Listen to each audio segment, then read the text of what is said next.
एक छोटीशी कथा, ती आणि तो.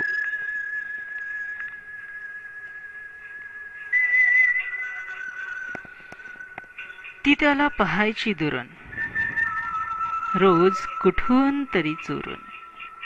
ती त्याला पाहायची दुरून, रोज कुठून तरी चोरून. कधी शाळेच्या बाकावर, कधी शाळेच्या बाकावर, कधी घराच्या गच्चीवरून.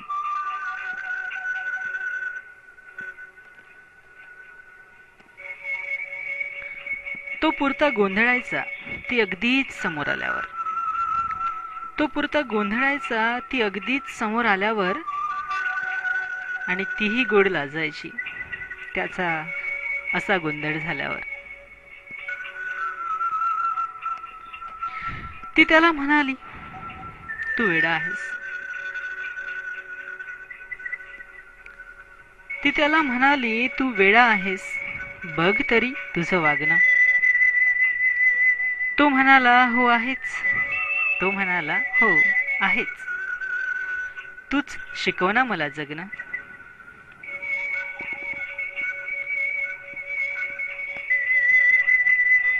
तो म्हणाला,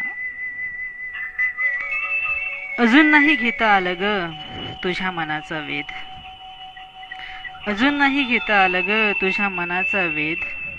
कायम ठेवणार तर नाही ना मला तुझ्या प्रतीक्षेत. कायम ठेवणार तर नाही ना मला तुझ्या प्रतीक्षेत.